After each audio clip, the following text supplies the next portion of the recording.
کیا آپ جانتے ہیں یہ کس صحابی کا باغ ہے جس میں نبی کریم صلی اللہ علیہ وسلم نے اپنے ہاتھوں سے کھجوروں کے درخت لگائے؟ السلام علیکم ایوری ون، میں ہوں ثاقب اسحاق مدینہ منورہ سے۔ جب نبی کریم صلی اللہ علیہ وسلم مکہ سے ہجرت کر کے مدینہ یعنی یثرب تشریف لائے، اس وقت سلمان فارسی ایک یہودی کے غلام تھے اور مدینہ کے قریب ایک باغ میں کھجوروں کے درخت پر کام کر رہے تھے اور ان کا مالک نیچے بیٹھا تھا۔ اتنے میں اس کا ایک رشتہ دار آیا اور کہنے لگا، اللہ انصار کے حال پر رحم کرے، وہ قبا میں جمع ہو گئے ہیں کیونکہ مکہ سے ایک شخص آیا ہے جو نبوت کا دعویٰ کرتا ہے۔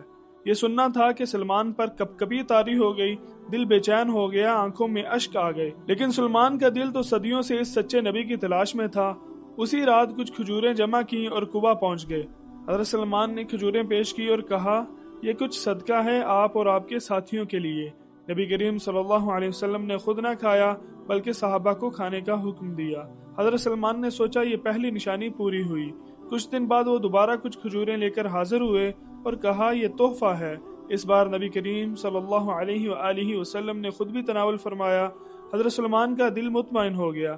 پھر تیسرے دن وہ نبی کریم صلی اللہ علیہ وسلم کے پیچھے پیچھے چلتے ہوئے آپ کی پشت مبارک تک پہنچے، کیونکہ انہیں معلوم تھا کہ آخری نبی کی پشت پر مہر نبوت ہے۔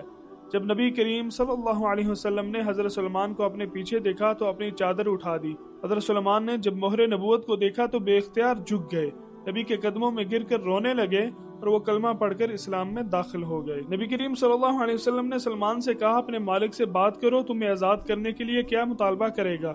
حضرت سلمان نے اپنے مالک سے بات کی۔ اس نے کہا، اگر تم 300 کھجوروں کے درخت لگا دو اور 40 اوقیہ یعنی تقریباً 1.5 کلو سونا دو تو تمہیں میں آزاد کر دوں گا۔ جب حضرت سلمان نے نبی کریم صلی اللہ علیہ وسلم کو یہ شرط بتائی تو آپ نے صحابہ کرام رضی اللہ تعالیٰ عنہ سے فرمایا کہ وہ سلمان کی مدد کریں۔ چنانچہ صحابہ نے ان کے لیے کچھ کھجوروں کے پودے جمع کرنا شروع کیے، حتیٰ کہ 300 پودے جمع ہو گئے۔